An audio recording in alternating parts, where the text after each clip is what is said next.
Frères, nous voulons témoigner pour donner la gloire et l'honneur à notre Dieu des miracles que le Seigneur a fait dans nos vies.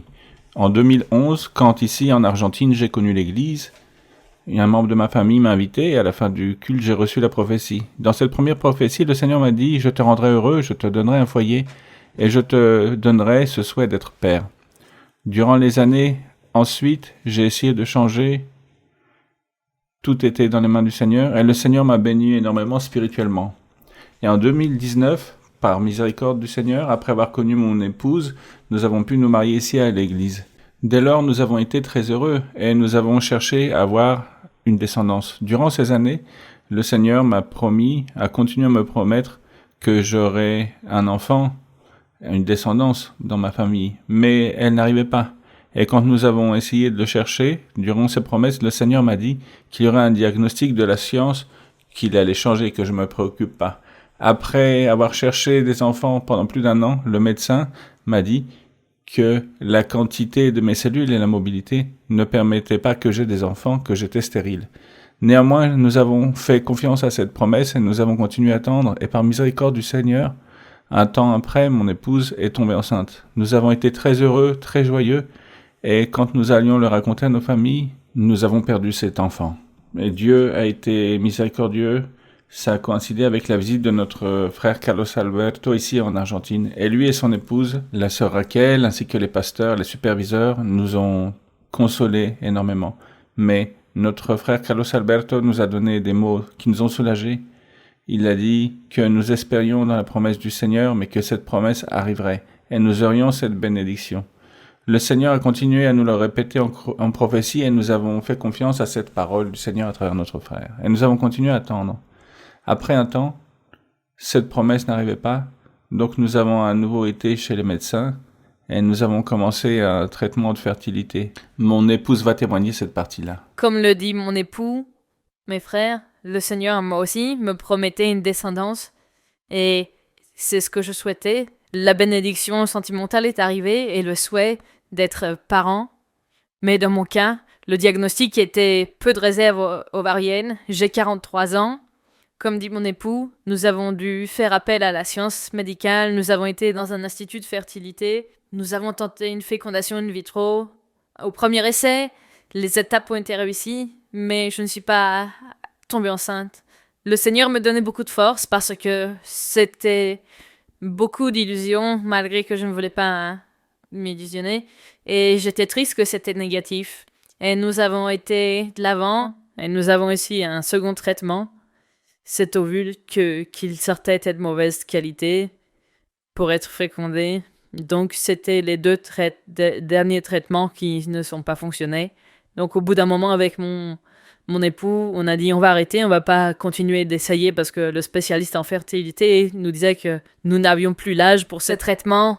Nous devions plutôt chercher un donnant d'ovules, quelqu'un qui nous donne les ovules parce que mes ovules, il en restait très peu et il était en mauvais état.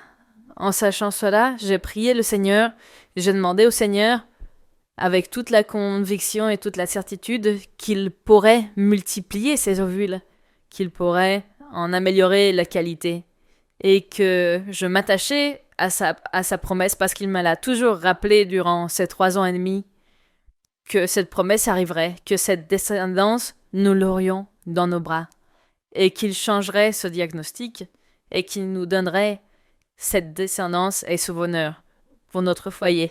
Dans cette prière, je lui disais cela et je lui demandais qu'il nous aide à attendre son temps et je lui ai demandé de accepter sa volonté, Satan. Au bout de peu de temps, nous avons écrit à la sœur Maria-Louisa et nous avons reçu des paroles où elle disait « Le Seigneur accomplira le souhait de votre cœur, vous donnera une santé plus forte, continuez de prier, allez de l'avant. » Et c'est ainsi que nous continuons à prier pour cette promesse. Nous le rappelions au Seigneur qu'il était puissant et que nous confions ses paroles et s'il veut, il peut. Et nous savions qu'il voulait parce qu'il nous l'a toujours rappelé durant tout ce temps. En novembre de l'année dernière, je suis tombée enceinte.